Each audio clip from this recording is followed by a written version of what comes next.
Welcome to Strides to Solutions. I'm Esther Adams. Today, we're diving into what might be the most misunderstood, most destructive, and most hidden emotion in human experience: shame. If you've ever felt that crushing sense of being fundamentally flawed, that desperate need to disappear when exposed, that visceral conviction that you're unworthy of love or connection, you know shame. But what you might not know is that this emotion was literally wired into your brain before you could speak, that it involves specific neural circuits scientists are only now mapping, and that the way we've been studying and treating shame might be fundamentally flawed.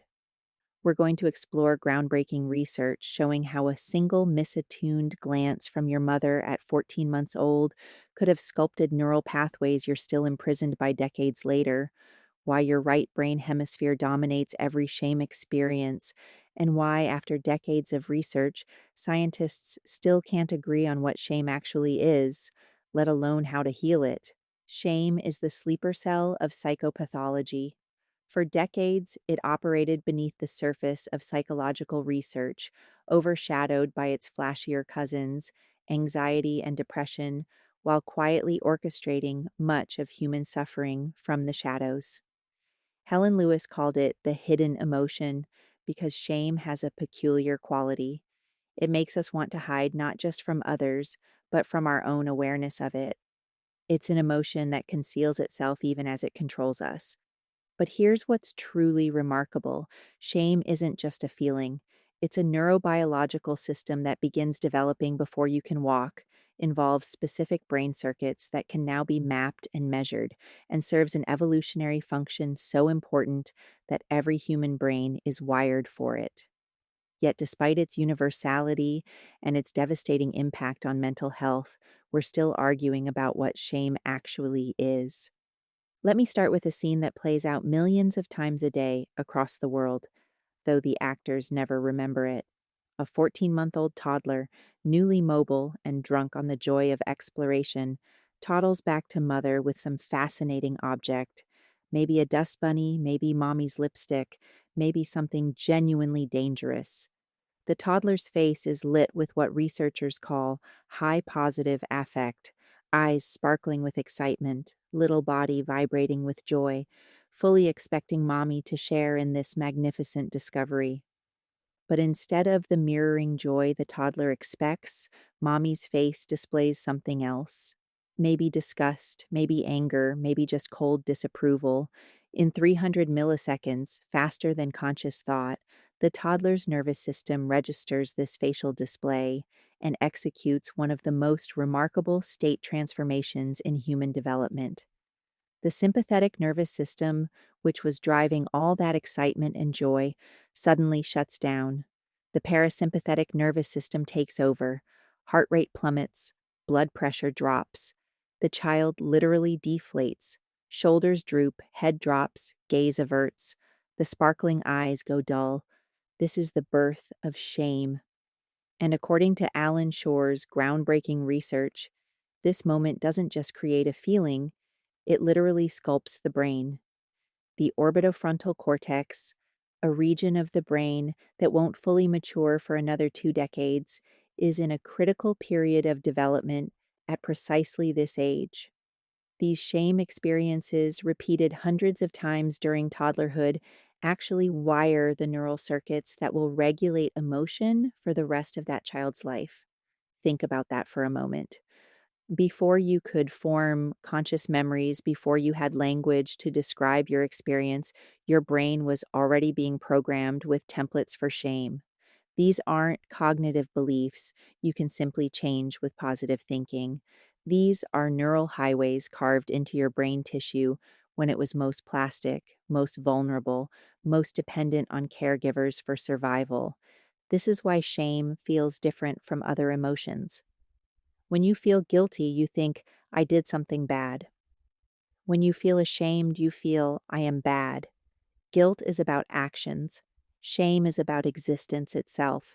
And this distinction isn't just semantic. It shows up in brain scans, in physiological measurements, in the very different ways these emotions affect behavior. But here's where the scientific community hits a wall. Despite decades of research, we can't agree on what shame actually is. Is it an emotion, a cognition, a behavior? All three?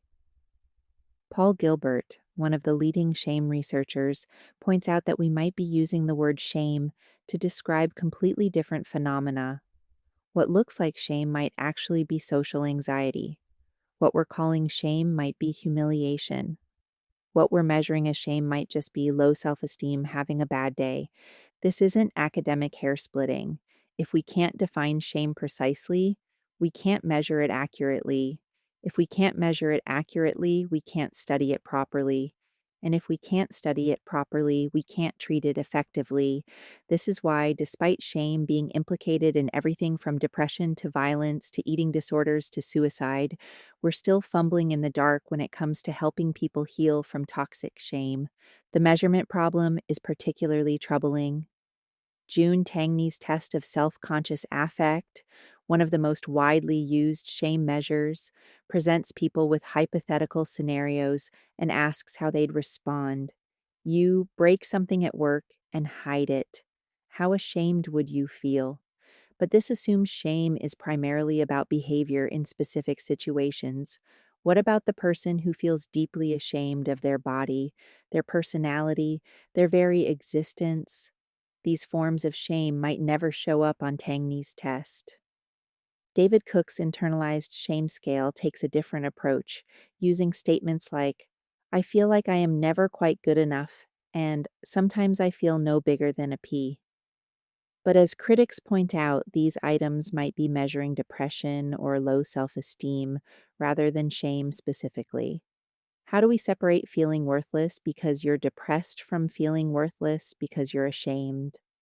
Then there's Bernice Andrews's approach. She just asks people directly, have you felt ashamed of your body or any part of it? This seems straightforward, but it assumes people know what shame is and can accurately report it. What about unconscious shame? What about shame that's been so deeply buried it only shows up as rage or withdrawal or physical symptoms? The definitional chaos gets worse when we try to distinguish shame from related emotions. Is humiliation the same as shame? William Miller argues they're completely different. Shame is when you feel you've fallen short of standards. Humiliation is when someone else pushes you down regardless of your behavior. You might deserve shame, Miller says, but you never deserve humiliation. But wait, what about when you feel ashamed even though you've done nothing wrong? The rape victim who feels contaminated, the child who feels ashamed of their parents' behavior, the person with a disability who feels ashamed of their body. These people haven't violated any standards, haven't fallen short of any ideals, yet they feel profound shame. Gilbert suggests shame might actually be simpler than we're making it. It's the internal experience of being an unattractive social agent. You experience yourself as someone others wouldn't want to be around, wouldn't choose, would reject if they really knew you. This definition captures something essential about shame. It's fundamentally about our existence as social beings who need acceptance to survive. And survival is exactly what's at stake, at least from your nervous system's perspective. The infant who experiences that first shame moment, when mommy's face shows disgust instead of delight, isn't just feeling bad. Their nervous system is registering a survival threat. In our evolutionary past, rejection by caregivers meant death. An infant who couldn't maintain their caregiver's positive attention wouldn't survive. This is why shame triggers such an intense biological response. It's not just psychological, it's deeply physiological. When shame hits, your sympathetic nervous system, which mobilizes energy for action, shuts down while your parasympathetic nervous system, which conserves energy, takes over. Blood drains from your face and extremities. Your muscles lose tone. You literally cannot stand tall. Your cognitive functions shut down. You cannot think clearly or speak coherently. Researchers call this conservation withdrawal. Your body is essentially playing dead, trying to become invisible, attempting to survive by disappearing. It's the same response opossums show when threatened, the same freeze response that helps prey animals survive when flight isn't possible. but in humans, this ancient survival mechanism gets triggered by social threats, by the fear of judgment, rejection, exposure. The right brain hemisphere, which processes emotional and social information faster than conscious thought, appears to be command central for shame. This makes sense when you understand that shame is fundamentally about rapid, nonverbal social communication. That disgusted face that triggers shame, your right brain processes it in milliseconds before your left brain even knows something happened. The collapse response, orchestrated by right brain connections to your autonomic nervous system, the inability to think or speak clearly, that's your verbal, logical left brain going offline while your right brain manages the crisis. This right brain dominance has huge implications for treatment. Traditional talk therapy, which primarily engages the verbal left brain, might not even reach the neural circuits where shame lives. You can't think your way out of shame because shame isn't primarily a thought, it's a whole body state orchestrated by brain regions that don't use language. But let's return to that toddler experiencing their first shame moment. What happens next is crucial. If the caregiver notices the child's distress, softens, and re engages with warmth and acceptance, something remarkable happens. The parasympathetic collapse reverses. The sympathetic nervous system comes back online. Joy returns. The child learns that even when connection ruptures, it can be repaired. This is what researchers call interactive repair, and it might be the most important learning experience in human development. Through thousands of these rupture and repair cycles, the child's brain learns to regulate shame. The orbitofrontal cortex, that crucial emotion regulation region, develops the capacity to modulate shame states, to experience them without being overwhelmed, to recover from them, to maintain self-worth even in the face of disapproval. This is emotional resilience in its most fundamental form. But what if repair doesn't come? What if the caregiver remains disgusted, angry, cold? What if shame is met with more shame, rejection with more rejection? The child's nervous system stays in conservation withdrawal. The parasympathetic collapse continues, and most devastatingly, the developing orbitofrontal cortex wires itself around chronic, unrepaired shame states. These children don't develop shame resilience, they develop shame proneness. Their brains become hypervigilant for signs of rejection, hypersensitive to disapproval, hyperreactive to any threat of exposure. They don't learn to regulate shame because they never experience its resolution. Shame becomes not a temporary state, but a permanent backdrop to existence. This is what clinicians mean by toxic shame, not shame that serves its adaptive function of temporarily inhibiting dangerous or socially inappropriate behavior, but shame that has become the core of identity. The person doesn't just feel ashamed of what they've done, they feel ashamed of who they are. They don't just experience shame in specific situations, they live in shame. And here's what's particularly insidious: toxic shame hides itself. The person develops what researchers call shame defenses, ways of avoiding or disguising shame that become so automatic they operate outside conscious awareness. Some people defend against shame with narcissistic grandiosity, constantly seeking admiration to ward off the underlying sense of worthlessness. Others use perfectionism, trying to place themselves beyond criticism. Still others turn to rage, attacking anyone who might trigger their shame. These defenses can be so effective that the person never consciously experiences shame. The narcissist doesn't feel worthless, they feel superior. The perfectionist doesn't feel inadequate, they feel driven. The rageaholic doesn't feel small, they feel powerful. But underneath, the shame churns on, driving behavior, destroying relationships, preventing any genuine connection or self acceptance. This is what Lewis meant by bypassed shame, shame that never reaches conscious awareness but manifests in other ways. The person who flies into rage at the slightest criticism, the person who can't tolerate any vulnerability, the person who compulsively seeks achievement or beauty or wealth to ward off a sense of defectiveness they can't quite name. They're all running from shame. they might not even know they carry. The research on shame and psychopathology is sobering. Shame correlates with depression, anxiety, eating disorders, substance abuse, and suicide.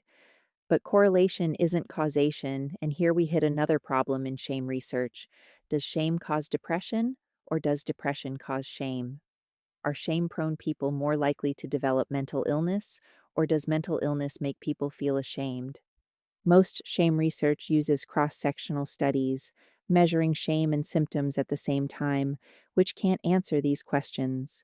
The few longitudinal studies suggest shame might indeed be a vulnerability factor. Andrews found that women's bodily shame predicted later depression, and in most cases, the shame preceded the first depressive episode. This suggests shame might not just correlate with mental illness, but actually contribute to its development.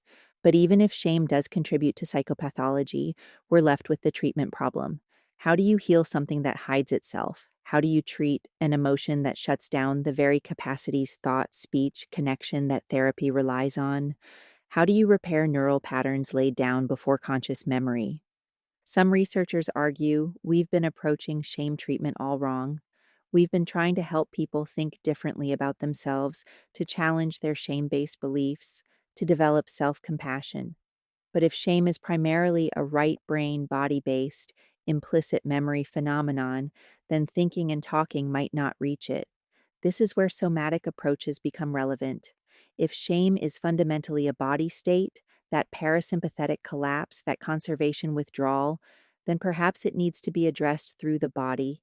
Approaches like somatic experiencing, sensoromotor psychotherapy, and EMDR work directly with the body's responses, bypassing the verbal processing that shame shuts down. But there's another crucial element: relationship. Remember that infant whose shame is repaired through the caregiver's warm re engagement? That repair happens through relationship, through the experience of being seen in one's shame and still accepted. This might be why the therapeutic relationship itself is so crucial in shame healing. It provides a new template for how shame can be met with acceptance rather than rejection. Yet, even this is complicated by shame's interpersonal nature. Shame makes us want to hide, but healing requires exposure. Shame makes us fear rejection, but healing requires risking vulnerability. Shame tells us we're uniquely flawed, but healing requires recognizing our common humanity. The very thing shame makes us avoid, genuine connection, is what we most need to heal it. Consider the paradox facing someone with toxic shame in therapy. To heal, they need to reveal what they're most ashamed of. But shame's primary imperative is concealment. To heal, they need to trust they won't be rejected.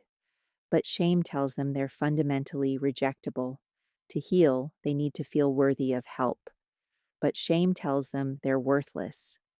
This is why shame-focused therapy is so difficult, and why so many shame-laden people never seek help or drop out of treatment. The therapy itself triggers the very state it's trying to heal. It's like asking someone with a broken leg to walk to the hospital. The treatment requires the capacity that's damaged. There's also the problem of vicarious shame. Therapists working with highly shamed clients often report feeling shame themselves, as if shame is contagious. This makes sense from an attachment perspective. If shame originally developed in dyadic interactions, if it's fundamentally about the rupture of attunement, then it would naturally arise in any intimate relationship, including the therapeutic one. This might be why group therapy can be particularly powerful for shame. In individual therapy, shame remains interpersonal but private. In group therapy, shame is exposed to multiple others, providing multiple opportunities for acceptance. When group members share their shame and meet acceptance rather than rejection, it challenges shame's fundamental premise that exposure equals rejection. But we need to talk about the cultural dimension of shame, because shame doesn't exist in a vacuum. What's considered shameful varies dramatically across cultures. In individualistic Western cultures, dependence and failure to achieve independence are shameful. In collectivistic Eastern cultures, failure to maintain harmony and bringing shame on one's family are paramount concerns. These cultural differences aren't just superficial, they shape how shame is experienced neurobiologically. The same brain regions activate, but the triggers differ. The same physiological collapse occurs, but for different reasons. The same need for repair exists, but what constitutes repair varies. This raises uncomfortable questions about shame research, which has been conducted primarily on Western, educated, industrialized, rich, and democratic, weird populations. Are we studying universal shame or culturally specific shame? When we develop shame measures based on American college students' experiences, do they apply to a farmer in Bangladesh or a CEO in Tokyo? Even within cultures, shame varies by gender, class, race, and other social positions. Women in our culture are more likely to experience bodily shame, men more likely to experience shame about weakness or failure. Poor people face shame for needing help. Rich people face shame for having privilege. Racial minorities face shame for not fitting white standards. White people increasingly face shame for historical and ongoing racism. These social dimensions matter because they affect both the development and treatment of toxic shame. A Black woman's shame might be compounded by racism and sexism in ways a white man's is not. A trans person's shame might involve gender dysphoria in ways a cis person's doesn't. A disabled person's shame might center on different issues than an able bodied person's.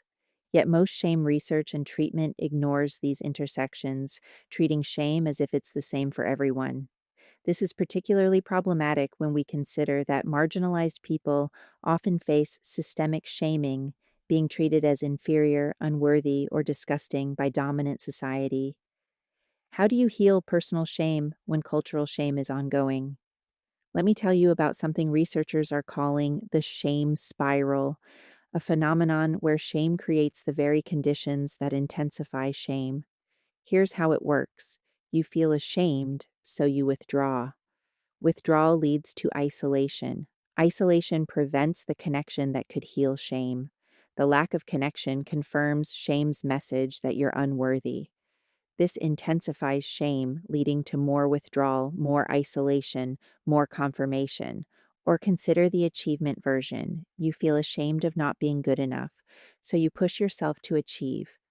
But no achievement feels like enough because it's motivated by shame, not genuine desire.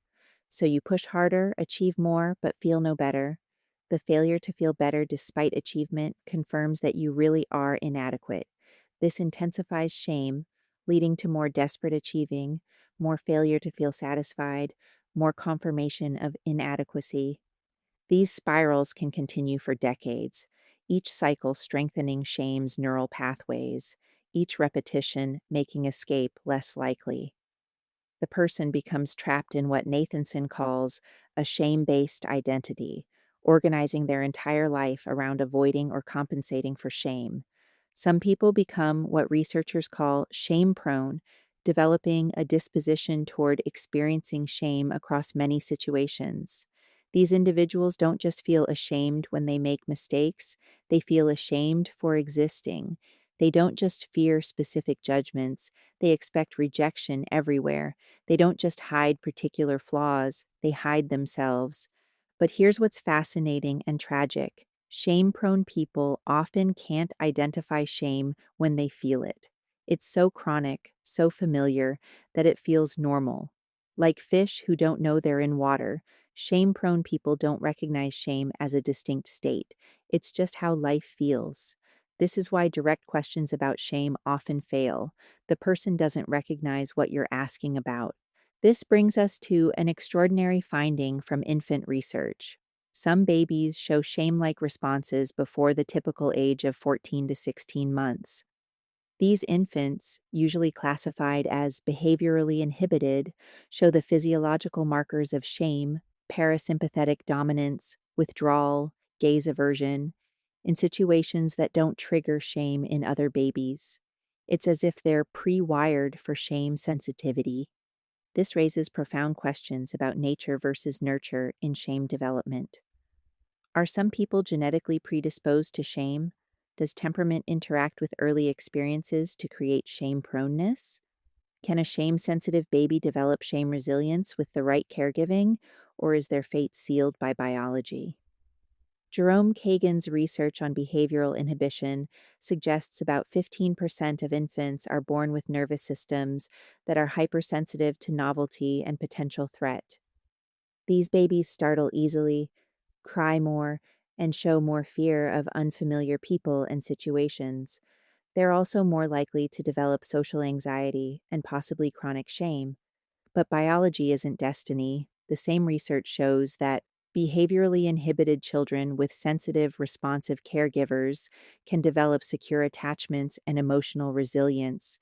The key seems to be caregivers who can tolerate the child's sensitivity without becoming anxious themselves, who can provide safety without overprotection, who can support the child's gradual engagement with challenge without forcing it. This points to something crucial: the intergenerational transmission of shame. Parents who carry unresolved shame often can't tolerate shame in their children. When their child shows shame, it triggers their own shame, leading them to respond with anger, withdrawal, or their own shame defenses. This failure to help the child regulate shame perpetuates shame across generations. Consider the mother who was body shamed as a child. When her daughter expresses body shame, it triggers the mother's own body shame. Unable to tolerate this, the mother might dismiss the daughter's feelings. "Don't be silly, you're beautiful," inadvertently shaming the daughter for having shame, or she might confirm the shame. "Yes, you could lose a few pounds," transmitting her own body shame to the next generation. This intergenerational transmission isn't intentional. Parents don't consciously decide to shame their children. It happens through thousands of micro interactions, subtle facial expressions, unconscious emotional communications. The parent's unresolved shame becomes the child's developing shame, passed down like a toxic inheritance. But if shame can be transmitted, can shame resilience also be transmitted? This is where the research gets hopeful. Parents who have worked through their own shame, who can tolerate shame without being overwhelmed, who can provide interactive repair, these parents can interrupt the intergenerational cycle. They can raise children who experience shame without being dominated by it. This brings us to a crucial distinction: shame versus shame resilience. Everyone experiences shame. It's a universal human emotion with important adaptive functions. Shame temporarily inhibits behaviors that might lead to social rejection. It signals when we've violated social norms. It motivates repair when we've harmed relationships.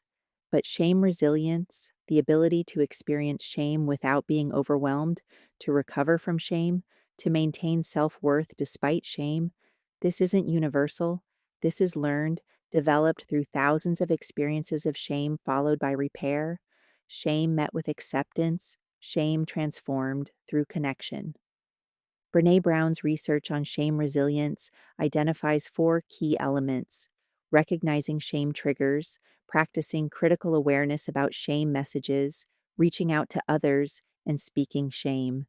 These sound simple, but for someone with toxic shame, each element requires overcoming massive resistance.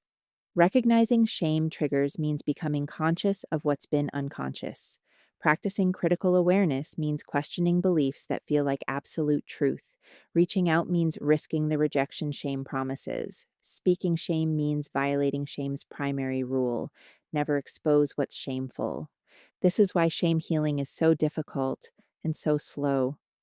It's not just changing thoughts or behaviors, it's rewiring neural patterns laid down in infancy, challenging defenses built over decades, risking vulnerability that feels life threatening. It's some of the hardest work a human being can do, and yet it's possible. The same neuroplasticity that allowed shame to shape the brain allows for new patterns to develop. The same attachment system that transmitted shame can transmit healing. The same right brain that orchestrates shame can orchestrate connection, joy, pride. But, and this is crucial, healing shame isn't about never feeling shame again. That's neither possible nor desirable. Healing shame is about developing the capacity to experience shame without being annihilated by it, to recover from shame, to maintain connection despite shame. It's about shame resilience, not shame elimination. This might be why approaches that try to eliminate shame often backfire. Telling someone they have nothing to be ashamed of doesn't eliminate shame, it shames them for feeling shame. Teaching positive self talk doesn't override right brain shame programs, it just adds a layer of left brain chatter on top.